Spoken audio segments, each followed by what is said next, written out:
बिस्मिल्लाहिर्रहमानिर्रहीम। जी तो आज जो है वो हम ये secondary school teacher general category का आज जो पेपर हुआ था इवनिंग शिफ्ट में, तो वो हम सॉल्व करने जा रहे हैं। वीडियो को एंड तक लाजमी देखिएगा और जिन्होंने हमारे चैनल को सब्सक्राइब नहीं किया काइंडली चैनल को सब्सक्राइब करें ताकि इस तरह की और भी वीडियोस हम आप तक बआसानी पहुंचा सकें। चलें जी, तो हम स्टार्ट करते हैं। सबसे पहले हमारे पास सवाल है कि हाउ मैनी सलाह विल द तकबीर तशरीक बी रिसाइटेड। तो तकबीर तशरीक जो कि हज पे पढ़ रहे होते हैं तो वो होती हैं तकरीबन 23 नमाज़ों में ना, तो 23 सलाह, तो ये इसमें होगा बी ऑप्शन। उसके बाद हमारे पास सवाल है कि who made the silver encasement of हजर असवद फॉर द फर्स्ट टाइम। तो इसमें हमारे पास होगा कि हज़रत अब्दुल्ला बिन ज़ुबैर रज़ी अल्लाह ताला अन्हु, ए ऑप्शन होगा इसमें। उसके बाद what was the age of Hazrat Abdul मुत्तलिब। हज़रत अब्दुल मुत्तलिब की उम्र जो है वो कितने साल की थी, तो वो उनकी थी तकरीबन जो है वो 94 ईयर्स जो है उनकी एज थी। उसके बाद हज़रत खदीजा रज़ी अल्लाह ताला अन्हा डाइड इन। तो हज़रत खदीजा रज़ी अल्लाह ताला अन्हा का जो वफ़ात हुई है वो ही है तकरीबन 619 हिजरी में। अच्छा, अब इससे रिलेटेड भी सवाल पूछ सकते हैं कि जब हज़रत खदीजा रज़ी अल्लाह ताला अन्हा और हज़रत अबू तालिब जब वफ़ात जब हुई थी इनकी, तो उस साल को बोलते हैं आमुल हुज़न। ये भी आता है सवाल, या मतलब ईयर ऑफ सॉरो, ठीक है ना, गम का साल। तो ये भी उसी को ही बोला जाता है 10th नबवी को, आई थिंक। तो इस तरह से भी ये सवाल आता है, तो आपको हर एंगल से जो है वो सवाल याद रखने हैं। और मॉर्निंग और इवनिंग शिफ्ट में यही हुआ है, सवाल जो है उसी टॉपिक से फिर चेंज हुए हैं। अब है हमारे पास what are the 3 white days in Islam. White days Islam में कौन से होते हैं, बहुत इंपॉर्टेंट सवाल है। और इस तरह के सवालात इन्होंने अभी निकाले हैं जो कि थोड़े मुश्किल भी हैं, जो कि ट्रेडिशनली इस तरह के सवालात नहीं आते हैं, तो ये भी आप देखें। अब ये है हमारे पास 13th 14th and 15 days of every month in Islamic calendar. हर महीने ये 13 14 और 15 के जो दिन होते हैं या तारीखें होती हैं वो कहलाती हैं वाइट डेज। उसके बाद हमारे पास व्हेन वाज गज़वाए गतफान फॉट। अब ये भी सवाल जो है वो एक जो है वो अलग से पूछा गया है, यूनिक सवाल है जो कि 3rd हिजरी में है। इसको आप भी कंफर्म कर लीजिएगा, तो इसमें है 3rd हिजरी। उसके बाद है व्हेन द गज़वा of Badrul Sughra took place.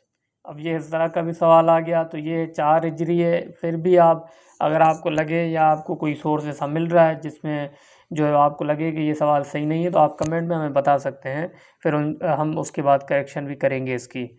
उसके बाद है हमारे पास हज़रत खदीजा रज़ी अल्लाह ताला अन्हा रिमेंड मैरिड विथ हज़रत मोहम्मद सल्लल्लाहु अलैहि वसल्लम फॉर ईयर्स। अब ये सवाल पहले भी आ चुके हैं, लेकिन वो इस तरह से आते हैं कि हज़रत खदीजा रज़ी अल्लाह ताला अन्हा की जो है वो उम्र कितनी थी, मतलब उनकी कितनी उम्र में वफ़ात हुई, तो 65 सालों में। अब जब वो आपको पता है 65 ईयर्स में उनकी डेथ होती है, और जब उन्होंने अल्लाह के रसूल सल्लल्लाहु अलैहि वसल्लम से जो निकाह किया था वो 40 साल की उम्र में किया था, तो 40 65 माइनस 40, तो ये हमारे पास 25 ईयर्स हो गए। तो 25 साल आपके जो है वो कहाँ है सवाल कि रिमेंड मैरिड विथ हज़रत मोहम्मद सल्लल्लाहु अलैहि वसल्लम फॉर ईयर्स, ठीक है। तो 25 साल तक जो है वो अल्लाह के रसूल के साथ थी, तो इसमें हमारे पास होगा सी ऑप्शन। उसके बाद है व्हेन हज़रत अबू बकर सिद्दीक रज़ी अल्लाह ताला अन्हु बिकेम द कैलिफ। तो हज़रत अबू बकर सिद्दीक रज़ी अल्लाह ताला अन्हु कैलिफ कब बने, वो कैलिफ बने थे 632 हिजरी, 632 से 634 हिजरी, सॉरी CE, या हम बोलते हैं 11 से 13 हिजरी, ठीक हो गया। तो इसमें हमारे पास बी ऑप्शन होगा।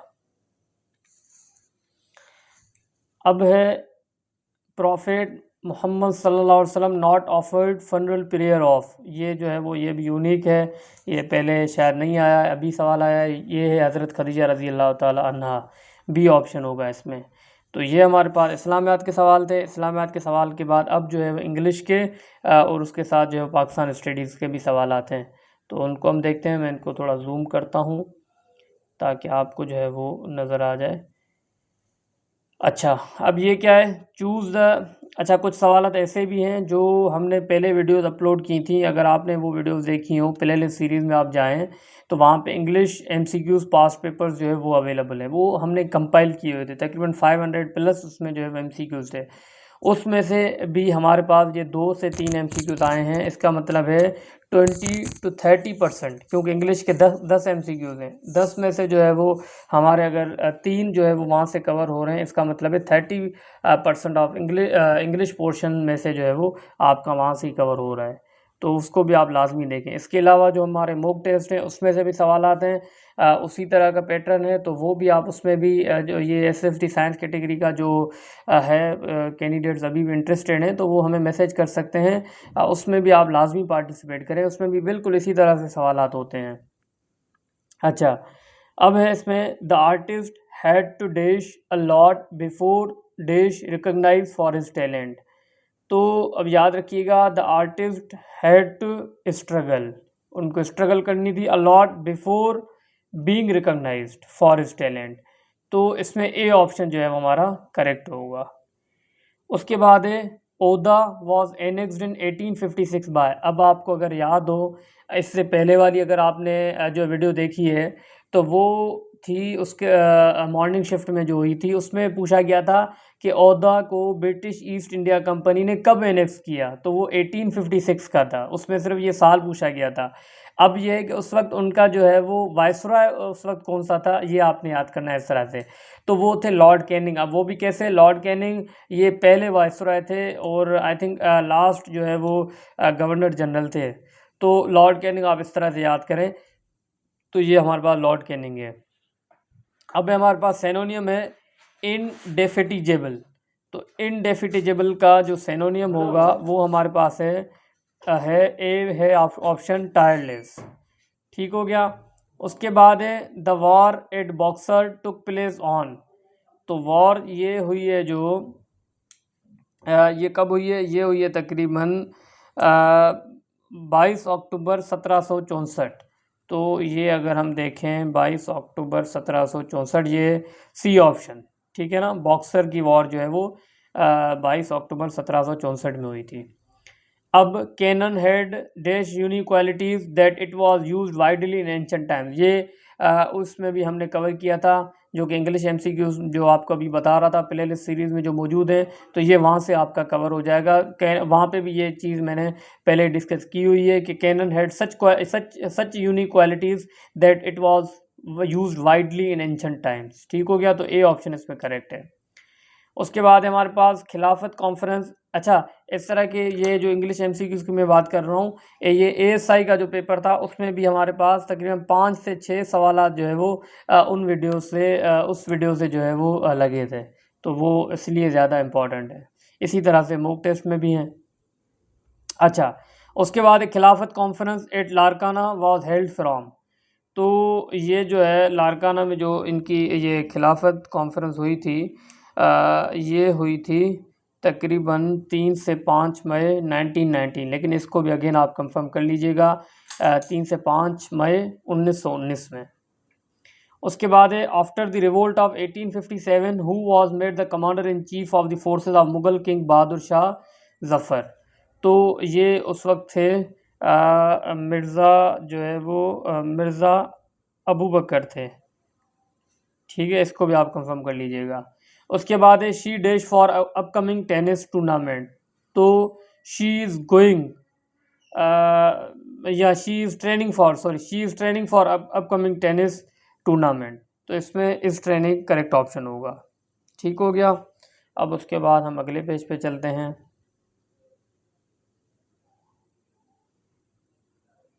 ये थोड़ा ब्लर है लेकिन मैं कोशिश कर रहा हूँ पढ़ूँ भी और जो है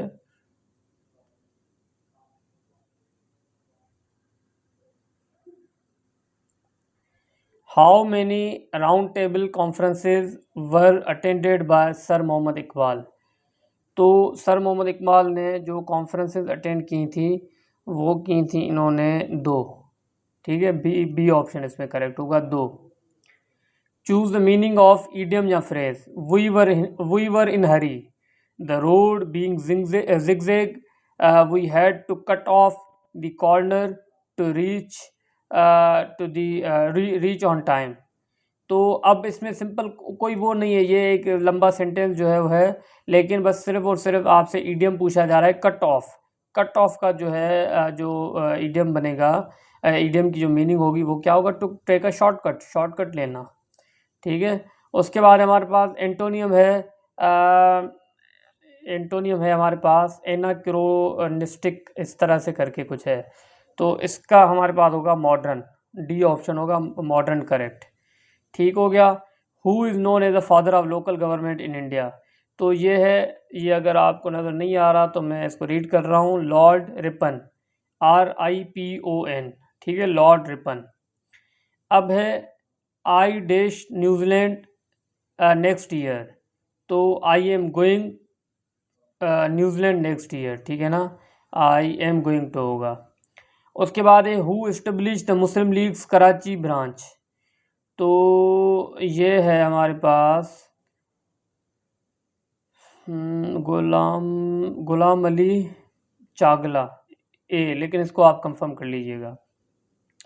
choose the correct indirect speech. Ahmed said to the magician, what have I done to deserve to saviour it below. इस तरह से, ठीक है। अब इसका होगा कि Ahmed asked to the magician that what he had done to deserve to saviour below. तो ये हाँ इस तरह से होगा, व्हाट ही हैड डन। तो आई थिंक हाँ इसमें हमारे पास ऑप्शन अगर देखें तो बी ऑप्शन करेक्ट है। Ahmed asked the magician what he had done to deserve to saviour और बिलो। ठीक है ना, तो बी ऑप्शन करेक्ट है। असल में ये थोड़ा बिलर है, लेकिन मैं कोशिश यही कर रहा हूँ कि आपको बताऊँ, फिर आप नोट भी इसको कर लें अपने पास अगर करना चाहें। तो ये इसी तरह से है, ये पेज इसी तरह से मिला था, तो जब भी जो है वो हम करवा रहे हैं। The constituent assembly was form to frame the constitution of Pakistan under. अब ये government of Indian act 1947, oh sorry Indian independence act 1947, C option होगा इसमें, Indian independence act 1947। When was Pakistan resolution was approved या पास्ड। तो ये थोड़ा मतलब दे देते हैं कंफ्यूज करने के लिए।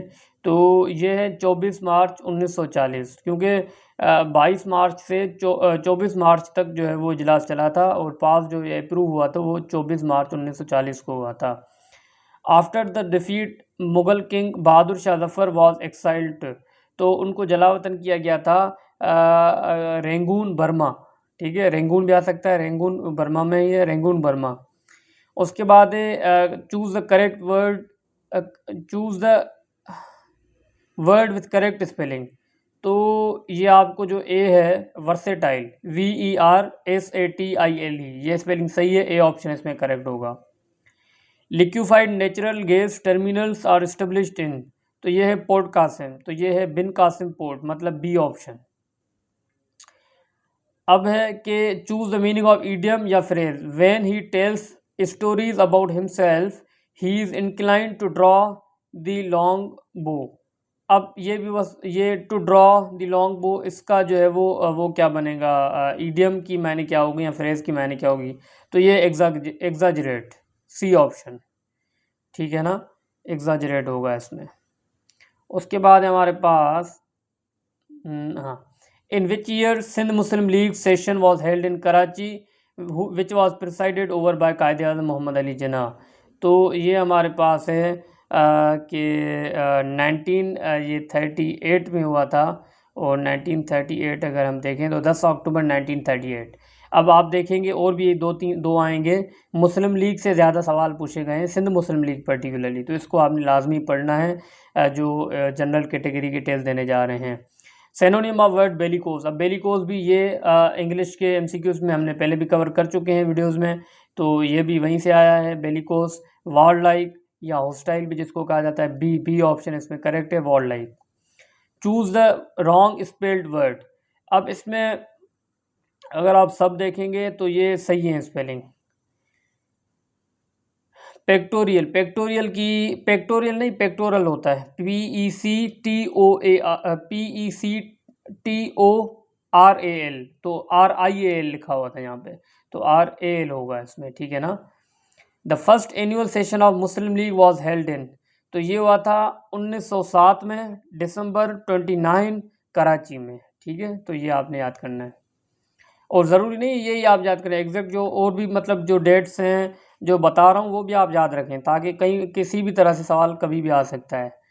एंटोनियम वर्ड ऑफ रेंटम स्कूटरम, तो इसका जो है, इसका भी आप देख लीजिएगा, आई थिंक इसमें है जो है रेस्ट है, लेकिन फिर भी आप इसको कंफर्म कर लीजिएगा। Muslim League was formed in, Muslim League जो है वो कहाँ बनी थी, ढाका बांग्लादेश में, ठीक है।